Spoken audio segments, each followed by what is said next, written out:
group up here, please. Hey! This show would be nothing without them.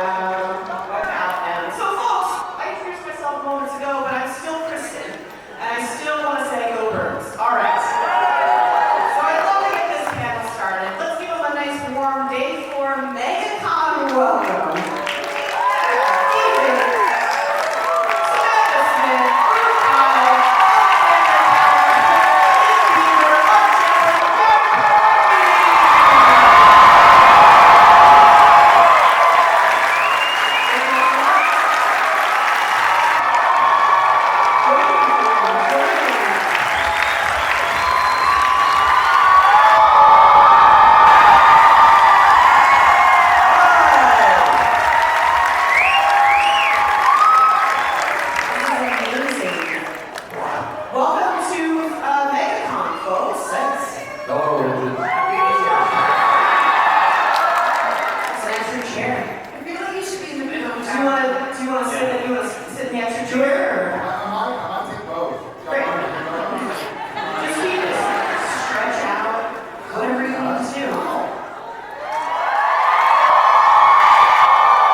what do I expect to happen, or what do I want to How happen? would you like you to, your eyes are just closing and you're like, what a great moment. Junk?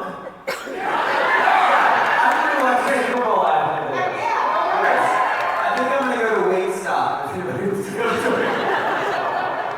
How are you, Ruth? I woke up chipper. Well, I can Nice. For those who don't speak Scottish, chipper means happy. Oh, Chipper must be happy. Chipper's this. One word. I'm not happy. What's a word? No. What? Thunderbird. No, it's not the wrong thing. Can we get Alex? How are you? Honestly, we gotta move on. Yeah. You know? I'm gonna assume everyone Thank is you for chipper. releasing us out. Yeah, This is we fake gotta Alex. move on. There's a lot of I don't want to leave anyone out, but thank you, Alex. So I'm gonna start on this end. I feel smarter. Go ahead. I love you. You look I smart. love you. I like you a lot. So this show is on an epic scale. When you got to become a part of this family, how has that sort of changed your trajectory of life? Like, what has that done for you? Because obviously there's these fans. You have this family up here. Like, how has this changed your life? This is the single job that changed my life the absolute most. All of my best friends are from the show, and my partners from the show. And it's so crazy to look at like what my life is like now, and it's like, you know that movie Sliding Doors where Gwyneth Paltrow has a nice haircut and she makes the train and then like I think about that all the time. What would have happened if I didn't do this show? I went from being a terrible mother in the show to actually being a mother because of the show. It's been the gift of my life, yeah, once I auditioned. Wow, thank you. Yeah, Well, thank you. real. You guys, it's amazing. Alice. Don't have any kids, so I'm real thankful about That's that. fine. Yeah, no, I mean, again, the fact that we get to come to new places and old places, we get to see new and old friends, and we get to fill up rooms, it's still unbelievable, and it never ceases to amaze me, honestly. Yeah, of course. Of course, everyone wants to share life. Jen, tell us everything. You don't have time.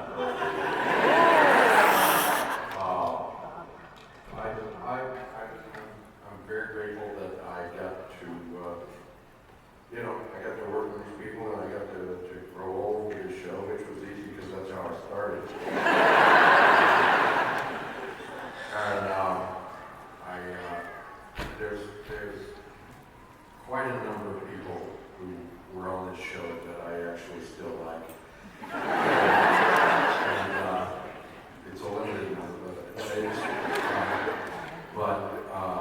Two of them are on the stage right now. At least they should and you.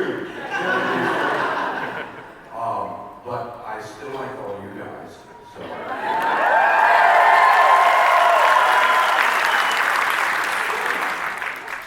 It's almost exactly 20 years since my audition for Superman. And I've known you this whole time, Jared, and for most of that time.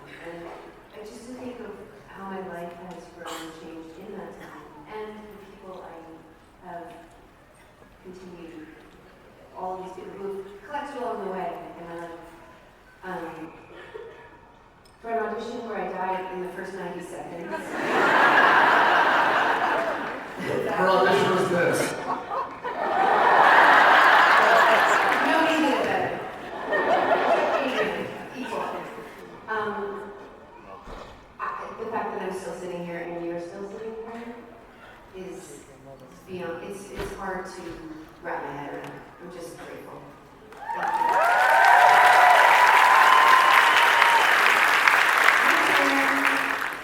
How's your life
between the people that love the show and the people that make the show. And from day one, I saw that the people that make the show cared as much about the show as the people that love the show. And that's what makes it so good.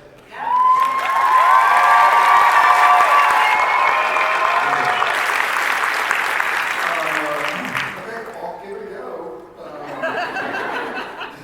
Hold on, you woke up wet? You said one word, so I tried to do one word.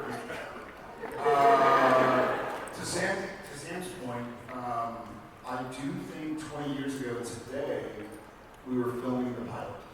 I know we were shooting on March 1st because that was Jensen's birthday.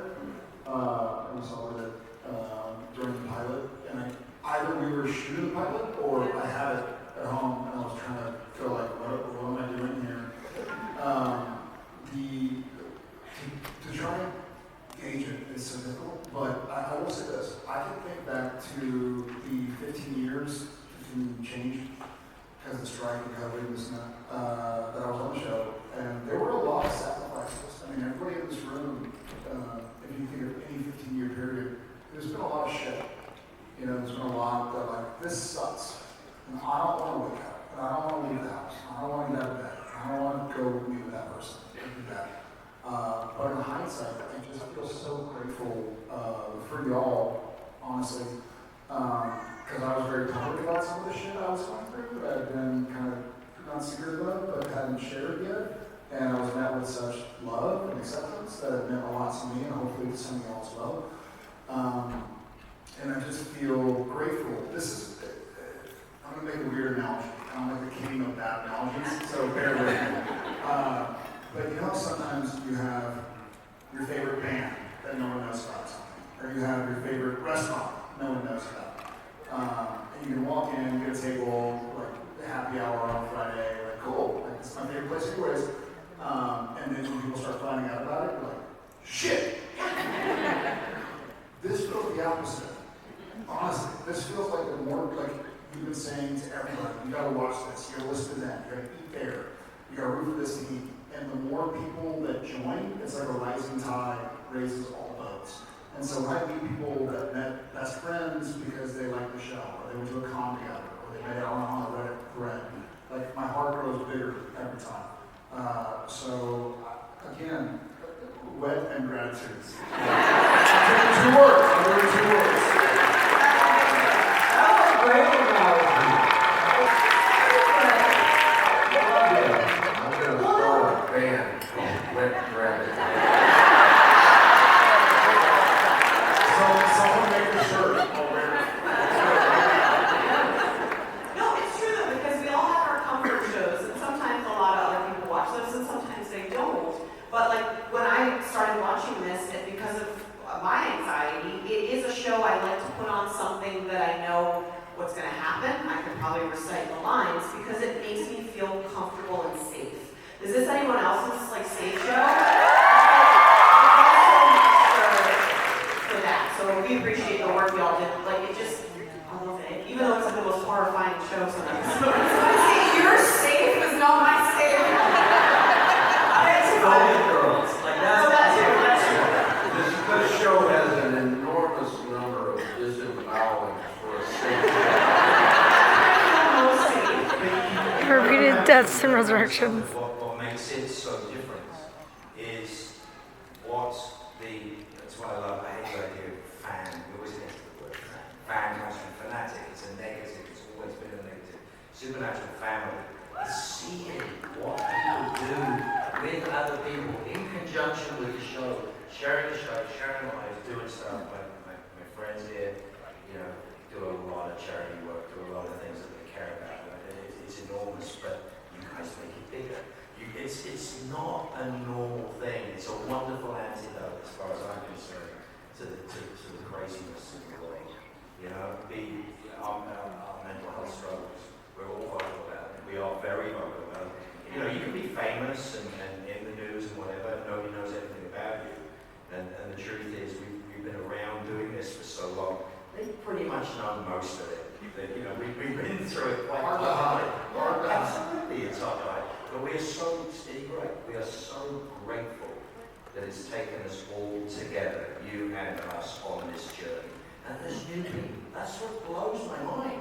For sure. The streaming is so helpful because like 10-year-olds can now become fans, you know, and that's what's Who's letting their 10-year-olds watch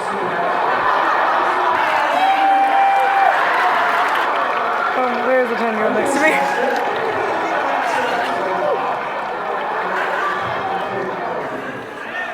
We're still trying to decide whether or not we let our 12, 11, and 7-year-old watch Uncle Jensen kill mom. At this point, we have a family here and then on stage and on camera. There are these talented, wonderful, beautiful people, and Mark Shepard, who's all.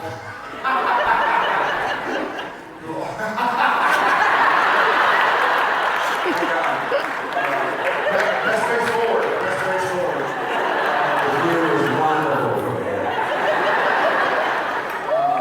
But it was great along the way. We were also, and I mean this, and I'm looking at a full fucking year. We're looking at a full year at MegaCon 2025.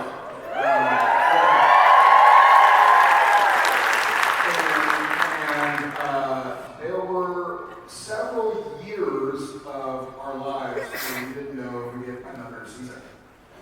And now here we are, 5 seasons later, after it ended, going like, cool. Like, who started watching the show in the last couple of years? Get out. Take the lady who lets her 10-year-old watch it. A lot of the episodes, you guys like kind of teamed up in different things. Is there any character on the show that you wish your character would have done more team ups with and gotten to, you know, Charlie. go decapitate? Yes.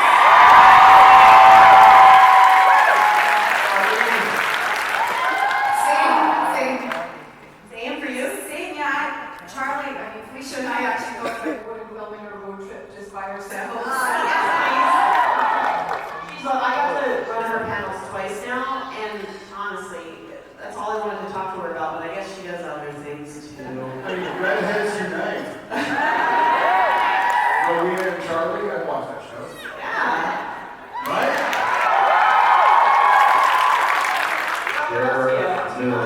I want to hear Alex, what's your answer to this? I want to hear yours. More time getting drooled on by cars.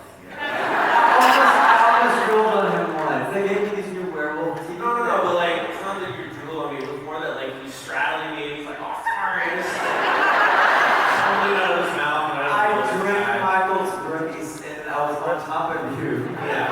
Kind of by you, but they gave me these new werewolf teeth that were too big They were for my too mouth. big. So I couldn't close my mouth over them. And so they were making me go at him for a long time. And I was like, you need to call that. I can see drool coming out of the side. I'm really trying very hard not to drool in the eyes. I'm just laying there on my head. I will say having worn vampire teeth and werewolf teeth isn't that as Sam. DJ is my absolute favorite other actress on the show to wear it because in person at least, they look fucking stupid. And they're really sharp and they cut them in the sides of your mouth. And so they're like, okay, let's put the teeth in. And so they come in and they like drive your gums so you put them in. And they're like, okay, we're gonna cover it. And so they pull your lip down. But they were hard. They're hard. They're like spikes. And so DJ would come up on him. He would just stand there and be like, I feel stupid. Turning into a werewolf without CGI looks dumb. A full, with my castmates and 200 people behind the camera doing this. You don't do it, it won't edit. So you have to, but it looks so stupid and everybody around me is doing this. And you more than anybody, you stand there on your mark and you go like, I feel stupid, y'all look stupid. And we're like, no, you look great. I licked my penis with those werewolf claws. Yeah, I did. You heard it right. So the first iteration, so later they were like leaf press on claws, like like some prosthetic makeup people to come in and they put them on from the knuckle. And so I went to the bathroom and pulled my pants down and couldn't get them back up.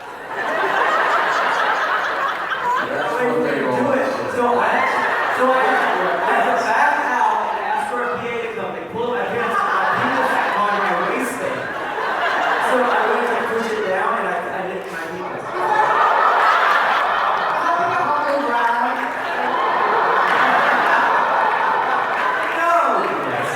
Poor Jared. So tenderly. So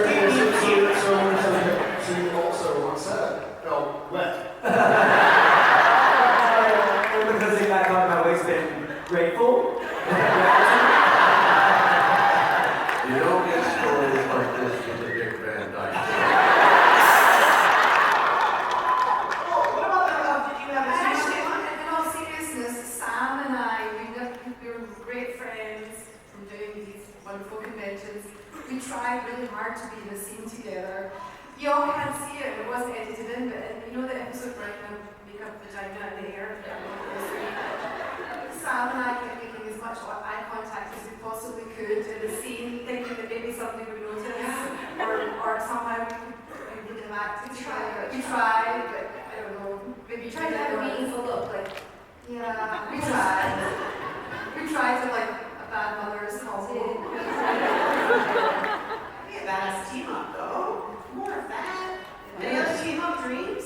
How about any other like Mary? Oh, sorry, Country Mary. It's not silly. you're not alone. Okay. Sam, what else did you raise? Yeah, what? Excuse me. And like on set, you have to call me Girl Sam, because otherwise it's too confusing. I think I would have. That's what I call the other sale.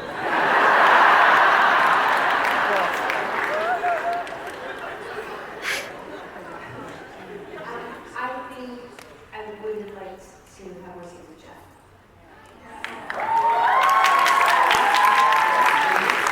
Well, besides werewolf team, did anyone else have mishaps with your because a lot of times you're doing spells, you're doing crazy things. What are some mishaps that may have happened on set? Please share everything. I think some of mine made it to the gag reel. Yeah. I broke my hand, I ripped my pants. I may have farted a few times. You? It was off camera. It was a mistake. Yeah, they were constantly, I think, poor Alex and Jim certainly suffered the wrath of my silliness.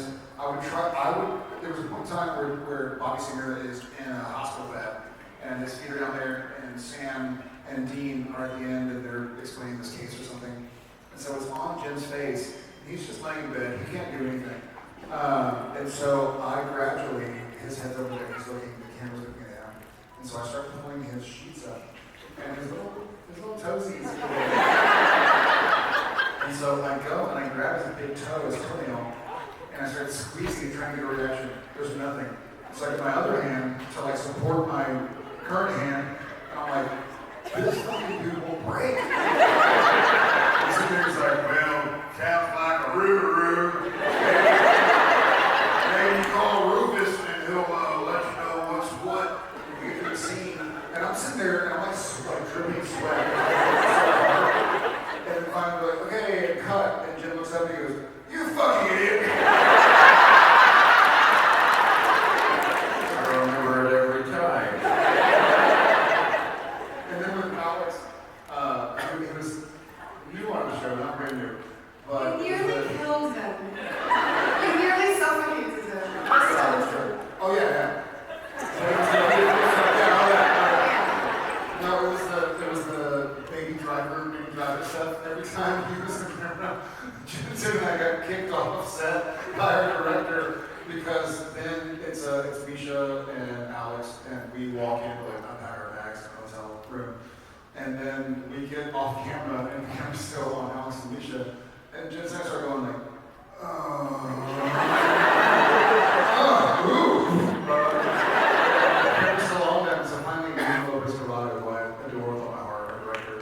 Oh, yes.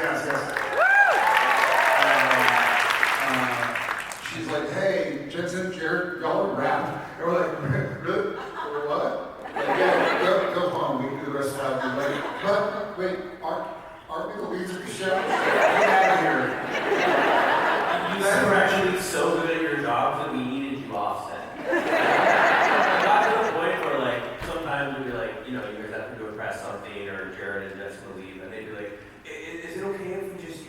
piece of tape. I'm like, I'm begging. Please.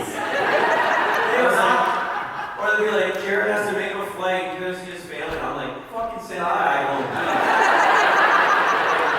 And then they leave and everybody on set, they're like, you know, less laughs, but let me tell you, we make those days.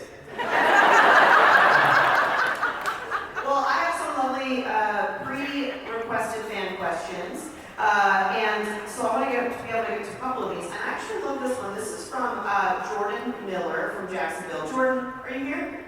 No. So, these were submitted on the internet, so I just like to check, just in case. But if your character could have any other completely different profession, what do you think your character would do for a living? And that's just you sure. Gynecologist.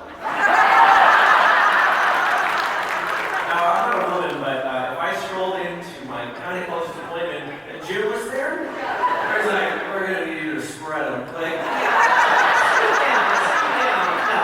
I don't know how you feel. Anyone else's character have a dream profession? I think I'd be a great ticker doctor. Teddy bear doctor. I don't know what Crowley would do. What about you? Or a yoga teacher. That's all. I'm very good at it. Woo, nothing. Don't show your Tinder.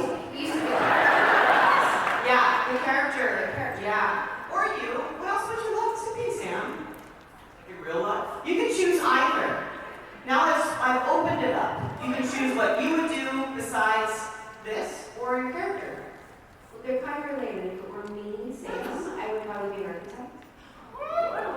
And if it were Mary, she'd probably run like the stock room at Home Depot. You are very good at spatial planning and decorating. Very good. You guys don't know that, but what you've done in your house is so beautiful. Like, I'm so proud of you. That's awesome. So you're doing it. You're doing it all right. Killing it. And she's inviting all of you over to see. I think Rowena could have been a good diamond expert. And I think I would be a good diamond. That's good. I love diamonds. I probably thought I would be a guidance counselor, like you get that kind of energy. And in real life, I would be an art dealer because I love art and it's my biggest passion. No, I like it because I can't do it. You know what I mean? No, I do. It's fascinating. And also, it's a record of our experience as humans, right? So it's like this guy did this, this woman did this on this day, at this point in time. It's pretty dope. Have you seen any of the art down in Artist Alley with your faces on it? Is that insane? Like, it's so beautiful. Everybody giving so many like beautiful drawings and paintings of ourselves. I saw somebody's calf with my face on it. Oh, I thought you were like amazing cat litter.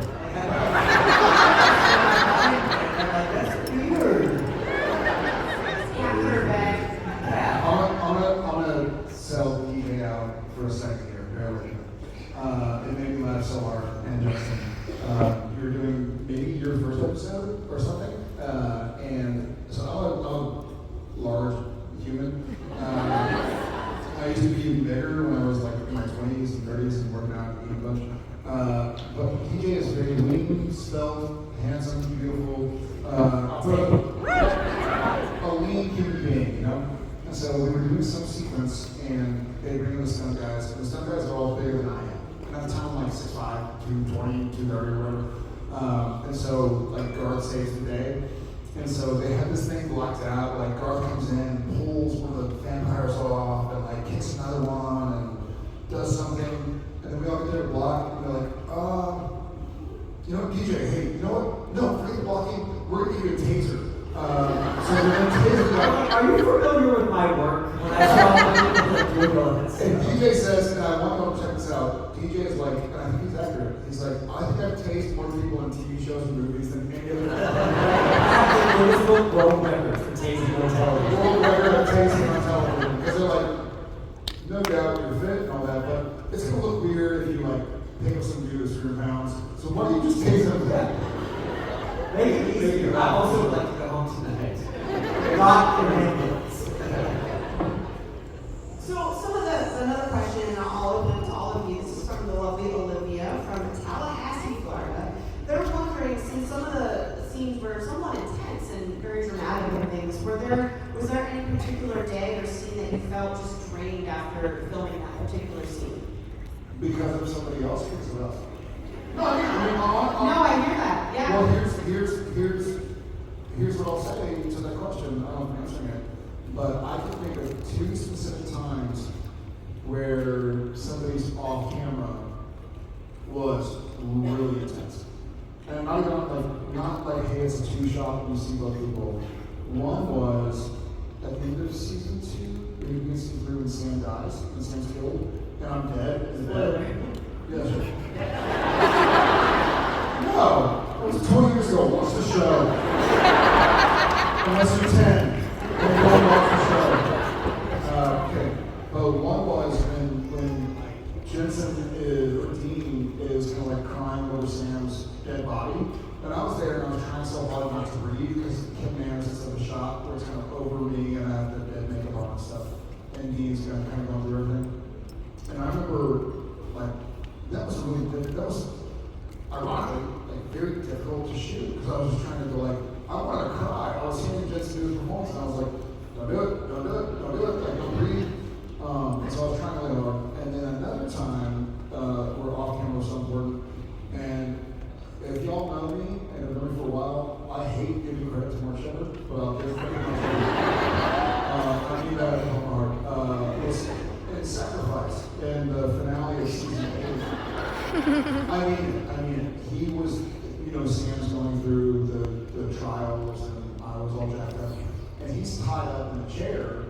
And so I've never, in 25 years in business, 500 episodes of television, and it's moved and whatever, I've never listened to music in between takes, but I wanted to get there and feel it. And so they have a 20-minute setup, and they're like, hey, Jerry, you want to go back to your trailer? And I was like, no, I'll just put my headphones and sit there and listen to Sigur Rós. Great band, yeah. And then they were offering Mark, like, hey, you want something to tie you? You go to the bathroom, and he would come look at me and be like, no, I'll stick around. So he would just stay there in the chair.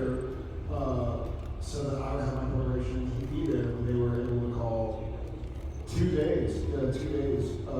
And so oftentimes your off-camera performance is as taxing or more than your on-camera performance. On-camera, it feels like well, for me, it feels like you know the route and you're skiing down. And so you're just trying to vibe it. You're like, where is this going to go? Whereas off-camera, you're like, I don't want to mess that up. And so you can tell the way somebody does their off-camera, how committed they are to it. As if they're like, whatever, I'm trying to say the words. Or if they're like, yeah, let's see where this dance goes. Having like an appropriate and committed dance partner. Oh, that's lovely. Mark, your question. Amazing thing about that. We never shoot television in sequence. We shoot television to save money. So if you've got a scene at the beginning of an episode that's in a house, and you're in the same house at the end of the episode, you shoot that together. You can shoot your death first and you go together to win. So you think about that. We shot the end of season 8, linear, scene after scene after scene after scene. And I'll tell you how cool that crew is. They didn't make a freaking cent for 2 days. They didn't make a cent. It's clear every right between what we're doing to get on with their lives and do what they're doing. It's intense. They're giving us all the support. They were literally silent for 2 days. They're like, man, we're watching this. What a lovely space to be able to work in, right? You actually felt, no matter what we were doing, we felt we had 100 people holding us. It was constant. I love it. It's actually one of my favorite things I've ever done in my entire career. It's nuts. I saw it recently. I'm singing. I mean, what the fuck? I was like, I don't do stuff like this. But it was so beautifully intense. My favorite thing in the whole thing is when I catch myself being weird, and I look at him, and he's looking at me, and I go, what? He goes, what? That wasn't scripted. Weird. That wasn't scripted. What? It's like, what are we doing? It was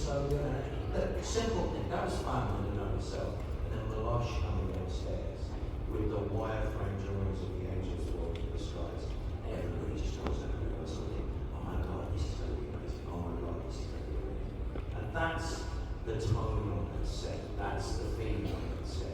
Every single person there wanted it to be as good as it possibly be. And that's a joy. And that doesn't exist everywhere. I'm so proud that, you know, we had number one, number two, and everybody else setting the tone. It's very much like That's why they're just twisting my toes while I'm You didn't do that shit to me, you know why? Because that's Sue. You wrote something rude on the back of my car, and you were so happy about doing it. You came up to me, that's like a puppy, like, hey, shit. And I went, if you scratch my paint, it's going to cost you $6,000.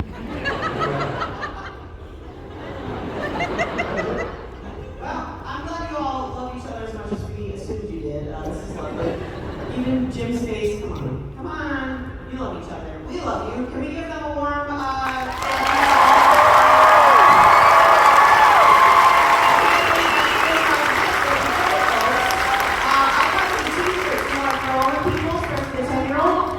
First, 10-year-old.